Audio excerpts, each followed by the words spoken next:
छात्रों, आज हम आपकी पाठ्यपुस्तक में संकलित कविता अनमोल वाणी का अध्ययन करेंगे। इस कविता में भक्ति काल के दो संतों की वाणियाँ अर्थात कविताएं संकलित हैं। इस कविता में संत कबीरदास जी तथा संत शिरोमणि सूरदास जी की रचनाएं सम्मिलित हैं। कबीरदास जी निर्गुण भक्ति धारा के प्रवर्तक कवि हैं। कबीरदास जी मात्र एक कवि ही नहीं बल्कि एक समाज सुधारक, एक योगी और एक संत भी थे। ये ज्ञान मार्गी शाखा के कवि थे। इनका मानना था कि मनुष्य के कर्म ही उसे मुक्ति के द्वार तक ले जा सकते हैं। इनकी रचनाएं साखी, सबद तथा रामायणी के नाम से जानी जाती हैं। इनकी सभी कविताएं बीजक नामक ग्रंथ में संग्रहित हैं। छात्रों, कबीरदास जी अपने समय के क्रांतिकारी समाज सुधारक थे। इन्होंने समाज में व्याप्त सभी प्रकार की कुरीतियों तथा धार्मिक आडंबरों का डटकर विरोध किया। इन्होंने निर्गुण ब्रह्म की उपासना का संदेश देकर धर्म में व्याप्त सभी प्रकार की बुराइयों को दूर करने का प्रयास किया। संत शिरोमणि श्री सूरदास जी जनमानस में कृष्ण भक्त की धारा प्रवाहित करने वाले कृष्ण भक्त संत थे। सूरदास जी की बाल लीला हिंदी साहित्य में वात्सल्य रस का अनुपम अद्वितीय उदाहरण है। वात्सल्य रस के निरूपण में बहुत ही कम कवि सूरदास जी के आसपास पहुंच पाते हैं। सूरदास जी अंधे थे, फिर भी भावों की अभिव्यक्ति की जो गहराई उनके काव्य में है वह अन्यत्र कम ही दिखाई देती है। सूरदास जी के सभी पद सूर सागर में संग्रहित हैं। छात्रों, अब पहले कबीरदास जी की जो तीन दोहे दिए गए हैं, पहले हम उनको पढ़ेंगे, उनका अध्ययन करेंगे, उनका भावार्थ समझेंगे, फिर सूरदास जी का जो पद है उसका अध्ययन करेंगे। छात्रों, कविता आरंभ करने से पूर्व हम कविता का जो शीर्षक दिया गया है उस पर विचार करते हैं। कविता का शीर्षक है अनमोल वाणी। वाणी का अर्थ है हमारे मुंह से निकलने वाले शब्द या बातें, या यूँ कहिए कि संदेश या उपदेश। अनमोल का अर्थ है जिसका मूल्य न आंका जा सके, अर्थात अपने आप में बहुत ही उत्तम, बहुत ही श्रेष्ठ, बहुत ही उत्कृष्ट, जिसकी बराबरी किसी भी धन संपत्ति से नहीं की जा सकती। तो कबीरदास जी के जो 3 दोहे दिए गए हैं उन तीनों में बहुत ही अच्छी सीख, बहुत ही अच्छी शिक्षा हमारे लिए है, और हम इन दोहों को पढ़ें, समझें तथा इनसे जो सीख मिलती है, जो संदेश मिलता है, उसे अपने व्यवहार में लाएं, अपने आप में आत्मसात करें। ये सब हमारे लिए बहुत ही उपयोगी हैं। यदि इनकी शिक्षाओं को अपने व्यवहार में लाया जाए तो निश्चित रूप से अपना तो है ही, अपने साथ अपने देश और समाज का भी कल्याण किया जा सकता है।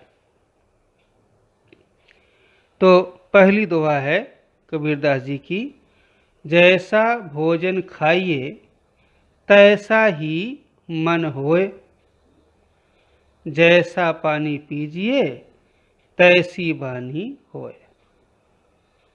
तो क्या कह रहे हैं कि मन, छात्रों एक बात हमें यह समझनी चाहिए कि हमारे सारे कार्य, हमारे सारे व्यवहार हमारे मन से ही संचालित होते हैं।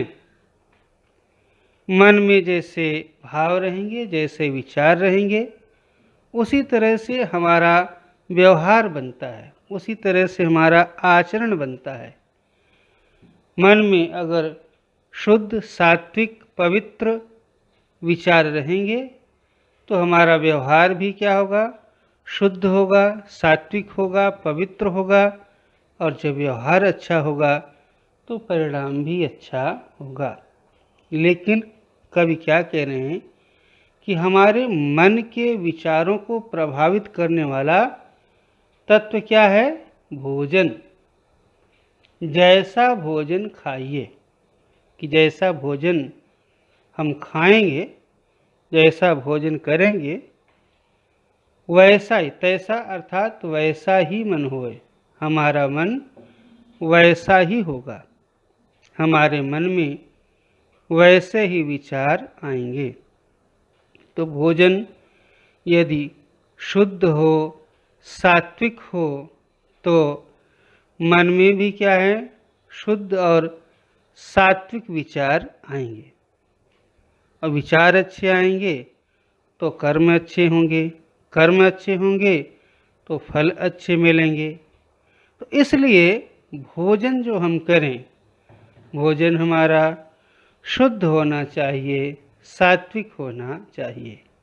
और एक बात कि भोजन जो है हमें अपने मेहनत का, अपने परिश्रम से प्राप्त किया हुआ करना चाहिए।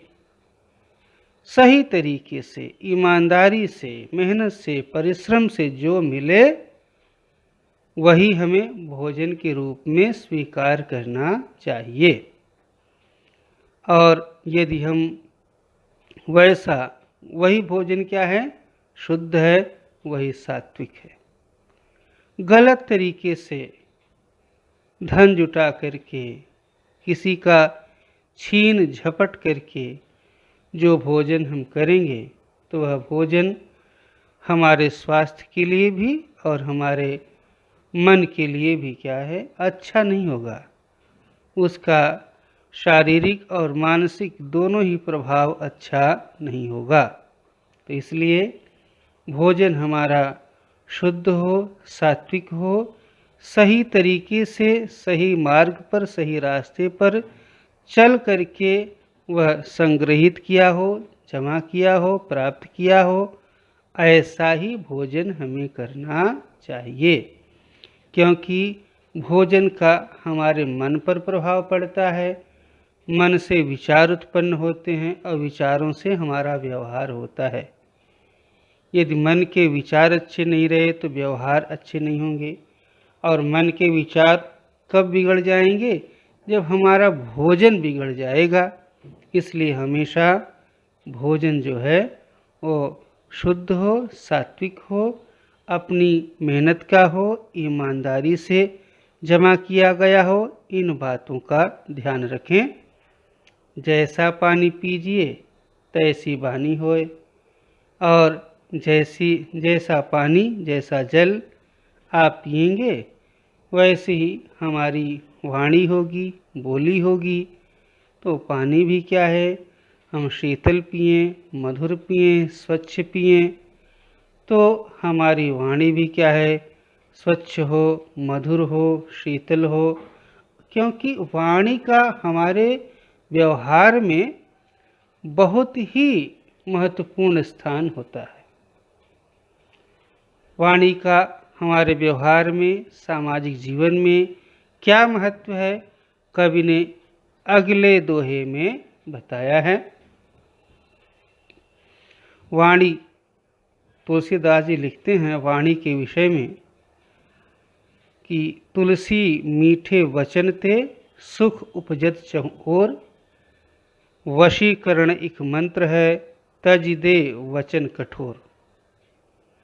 तुलसीदास जी कहते हैं कि वाणी जो है उसमें वशीकरण मंत्र जैसी शक्ति है, लेकिन वो वाणी कैसी होनी चाहिए? मीठे वचन, वाणी में मिठास होनी चाहिए, सरलता होनी चाहिए, लोगों के प्रति आदर होना चाहिए, सम्मान होना चाहिए। कुछ यही बात दूसरे दोहे में कबीरदास जी कह रहे हैं, ऐसी वाणी बोलिए। वाणी अर्थात वाणी अर्थात हमारे मुंह से निकलने वाले जो शब्द हैं उन्हें क्या कहा गया है? वाणी बोलिए। मतलब हम ऐसे शब्द बोलें, ऐसी भाषा बोलें, मतलब जब भी हम बोलें तो क्या है? मन का आपा खोए। आपा अर्थात अहंकार होता है, घमंड होता है। आपा का अर्थ है घमंड या अहंकार। मन में हमारे किसी प्रकार का घमंड न रहे, अहंकार न रहे, मन में शांति हो, स्वच्छता हो, पवित्रता हो, विनम्रता हो। और जब हम विनम्र भाव से वाणी बोलेंगे या किसी से बातचीत करेंगे, वाणी में विनम्रता होगी, मिठास होगी, सुनने वाले के प्रति आदर होगा, सम्मान होगा, तो क्या होगा? उसका जादुई असर पड़ता है। ऐसी वाणी का के बारे में तुलसीदास जी क्या कहते कि वशीकरण एक मंत्र है। ऐसी वाणी से हम दूसरों को अपने वश में कर सकते हैं, दूसरे का मन दिल जीत सकते हैं, उनके मन में अपने प्रति आदर सम्मान का भाव बना सकते हैं। इसलिए बहुत ज़रूरी है कि हम जब भी बोलें विनम्र होकर बोलें, वाणी में हमारी विनम्रता हो, मधुरता हो और सुनने वाले के प्रति अपनापन हो, आदर हो, सम्मान का भाव हो। औरन को शीतल करें। जब हम अहंकार से मुक्त होकर के विनम्र भाव से, शांत भाव से, मधुर मीठी विनम्र वाणी बोलते हैं तो क्या होता है? औरन को शीतल करे। ऐसी वाणी जो सुनते हैं उनको क्या मिलती है? शीतलता मिलती है, उनके मन को सुख मिलता है, शांति मिलती है। और आपो शीतल होए, हमारा मन भी शीतल होता है, हमें भी शांति मिलती है, सुख प्राप्त होता है। क्योंकि लोग दूसरों को सुखी करके जिस सुख की अनुभूति हमें होती है वह सबसे बड़ा सुख है, सबसे बड़ा आनंद है। दूसरी बात ये कि मीठी सरल विनम्र वाणी बोल करके हम लोगों के मन में अपने प्रति आदर मान सम्मान प्राप्त कर सकते हैं, जगह बना सकते हैं, उनका मन जीत सकते हैं। और मीठी वाणी ऐसी शक्ति है कि इसके द्वारा आपका कोई भी काम, हर काम सरलता से संपन्न हो सकता है।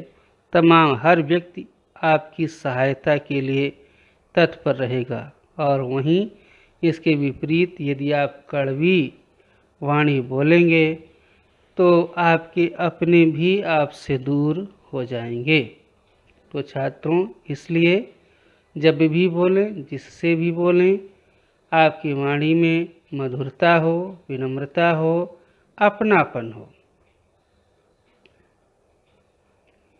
आगे तीसरा जो दोहा है कबीरदास जी का, उसमें एक बहुत ही अच्छी या मार्मिक बात उन्होंने कही है जो हम सब पर लागू होती है। हम सब मनुष्य हैं और प्रत्येक मनुष्य में तमाम तरह के दोष भरे हैं, बुराइयां हैं। यदि हम में दोष नहीं होते तो हम महामानव होते। हाँ, साधारण मनुष्य न कहलाते। साधारण मनुष्यों में तमाम तरह के दोष हैं, तमाम तरह की बुराइयां हैं, पर हमारी सबसे बड़ी जो विशेषता है कि हमें अपनी बुराई कभी दिखाई देती नहीं है। हाँ, छोटों की या दूसरों की छोटी छोटी बुराइयां, छोटे छोटे दोष हमें तुरंत दिखाई दे जाते हैं। यह मनुष्य की सबसे बड़ी बुराई है। पहले उसे अपने भीतर झांकना चाहिए, अपनी बुराइयों को ढूंढना चाहिए, अपनी बुराइयों को दूर करना चाहिए, अपने चरित्र को उत्तम बनाना चाहिए, तब हमें दूसरों पर उंगली उठाना चाहिए। पर ऐसा होता नहीं। हम केवल दूसरे पर उंगली उठाने के लिए तैयार रहते हैं। अपने दोष, अपनी बुराइयां हमें कभी दिखाई देती नहीं हैं। इसीलिए कभी भी हमारा चारित्रिक परिष्कार नहीं हो पाता है। कविता दोहा कैसा है? बुरा जो देखन मैं चला, बुरा न मिलिया कोय। कबीरदास जी कहते हैं कि जब मैं बुरा देखने चला, अर्थात संसार में बुरा व्यक्ति, बुरा मनुष्य ढूंढने के लिए निकला, तो संसार में हमें कोई भी बुरा दिखाई ही नहीं दिया। मिलिया मतलब मिला, कोई मतलब कोई भी बुरा व्यक्ति मुझे मिला नहीं। क्यों? जो दिल खोजा आपना, मुझसा बुरा न कोई। कहते हैं कि जब मैंने अपना दिल खोजा, अपनी अंतरात्मा में झांका, अपने चरित्र का, अपने व्यवहारों का सूक्ष्मता से निरीक्षण किया, तो मुझे पता चला, आभास हुआ, यह ज्ञान हुआ कि मुझसा बुरा न कोई। इस संसार में मुझसे बुरा व्यक्ति और कोई नहीं है। तो इसलिए छात्रों, पहले हमें दूसरों पर उंगली उठाने से पहले अपने आप को देखना चाहिए, अपने चरित्र को देखना चाहिए, अपने व्यवहार को देखना चाहिए। हमें अपने आप को सुधारना चाहिए। यदि हम अपने आप को, हर कोई अपने आप को सुधारने का प्रयत्न करे, तो सारा समाज अपने आप सुधर जाए। छात्रों, अब सूरदास जी की जो रचना है यह पढ़ेंगे। यह बाल लीला से ली गई है, और बाल लीला का अर्थ है कि बचपन में बालक श्री कृष्ण नंद बाबा और यशोदा माता के घर जो तरह तरह की क्रीड़ाएं, शरारतें करते थे, उन्हीं का निरूपण सूरदास जी ने काव्य के माध्यम से किया है। इसे बाल लीला कहते हैं। तो प्रस्तुत पद में श्री कृष्ण की, बाल कृष्ण की अपनी माता यशोदा से एक शिकायत है। उसी शिकायत को या उसी प्रश्न को सूरदास जी ने बड़ी सूक्ष्मता से प्रस्तुत किया है, व्यक्त किया है। छात्रों, ऐसा होता है, अक्सर ऐसा होता है कि जब माताएं अपने शिशुओं को दूध पिलाती हैं या भोजन कराती हैं, तो उनका बच्चा, उनका बेटा बेटी ज़्यादा दूध पी ले, अच्छी तरह से पी ले, अच्छी तरह से खा ले, खाने में नानुकुर न करे, इसके लिए उन्हें तमाम तरह के लालच दिए जाते हैं। तू खा लेगा तो ऐसा हो जाएगा, दूध पी लेगा तो ऐसा हो जाएगा। तो माता यशोदा भी जब श्री कृष्ण को, बाल कृष्ण को दूध पिलाया करती थीं, तो उनसे कुछ कहती थीं कि दूध पिएगा तो तेरे बाल जो हैं वो खूब लंबे लंबे हो जाएंगे, घने हो जाएंगे, लंबी लंबी चोटियां हो जाएंगी। तो ऐसा काफ़ी समय निकल गया, पर माता जी के कहे के अनुसार कृष्ण जी के बाल बढ़े नहीं। तो एक दिन यही प्रश्न जो है वो माता यशोदा से करते हैं, और माँ और पुत्र के उसी प्रश्नोत्तर का वर्णन इस कविता में है। कविता देखिए, पद कैसा है। मैया कबहि बढ़ेगी चोटी। हे माता, बालक कृष्ण माता यशोदा से पूछते हैं, ये माता मेरी चोटी कब बढ़ेगी। चोटी अर्थात बाल। मैया कबहि बढ़ेगी चोटी, कि मेरी चोटी कब बढ़ेगी। कितनी बार मोहि दूध पियत भई। कहते हैं कि मुझे दूध पीते हुए कितने दिन हो गए, और जब भी मैं दूध पीता था आप कहती थी कि दूध पी लो, अच्छी तरह से पी लो, तो तुम्हारे बाल लंबे हो जाएंगे, तुम्हारी चोटी बड़ी हो जाएगी।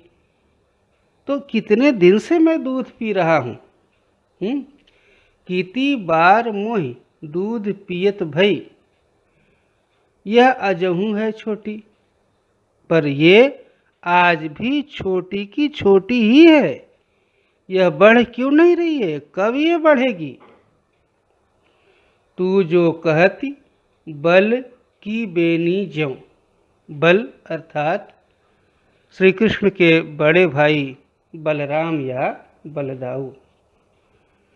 तुम तो कहती थी, तू जो कहती अर्थात तुम तो कहती थी। श्री कृष्ण माता यशोदा को उलाहना देते हैं कि तुम तो कहती थी कि मैं दूध अच्छी तरह से पीऊँगा, तो हमारी ये सिर की जो चोटी है, बेणी जो है, बल की बेनी अर्थात बलराम बड़े भैया बलराम की वेणी जैसी, चोटी जैसी भई हैं लंबी मोटी। उनकी चोटी की जैसी मोटी और लंबी हो जाएगी। कांचो कांचो दूध पियावत पच पच। पच पच अर्थात बार बार। और इसीलिए तुम मुझे क्या है, कांचो कच्चा दूध बार बार पिलाती रहती हो। कहती हो कच्चा दूध पिलाते हुए कि पियो, जिससे चोटी लंबी हो जाएगी, बाल बड़े हो जाएंगे, चोटी मोटी हो जाएगी, बलराम जैसी हो जाएगी। देत न माखन रोटी, और मुझे खाने के लिए मक्खन और रोटी, जो श्री कृष्ण का सबसे प्रिय भोज्य था, कहते हैं कि आप मुझे देती नहीं है। मक्खन रोटी के बदले मुझे बार बार दूध ही पिलाती रहती हैं। सूर श्याम चिर जीवो दो भैया। सूर श्याम चिर जीवो दो भैया, हरि हलधर की जोटी। जोटी अर्थात जोड़ी। हरि, हरि कौन है, श्री कृष्ण। हलधर कौन है, उनके बड़े भाई बलराम या बलदाऊ के नाम से जिन्हें जाना जाता है। बालक कृष्ण की के ऐसे सवाल, ऐसे प्रश्न, ऐसी शिकायतें सुनकर के माता यशोदा अति प्रसन्न होती हैं और उन्हें आशीर्वाद देते हुए कहती हैं कि सूर श्याम चिर जियो दो भैया। चिर जियो कि दोनों की क्या है, लंबी उम्र हो, दीर्घायु प्राप्त हो। दोनों भाई क्या हैं, दोनों भाइयों को लंबी उम्र प्राप्त हो। हरि हलधर की जोड़ी, जोटी अर्थात हरि बालक कृष्ण और हलधर उनके बड़े भैया बलराम बलदाऊ की जोड़ी इसी तरह से बनी रहे। तो छात्रों, इस तरह से यह सूरदास जी द्वारा रचित बाल लीला का जो एक पद आपकी पाठ्य पुस्तक में संकलित था वह समाप्त हुआ। मैं आशा करता हूँ कि आपने दोनों ही कविताओं सूरदास और तुलसीदास, सूरदास के पद और तुलसीदास के दोहों का अर्थ भाव अच्छी तरह से समझा होगा। धन्यवाद।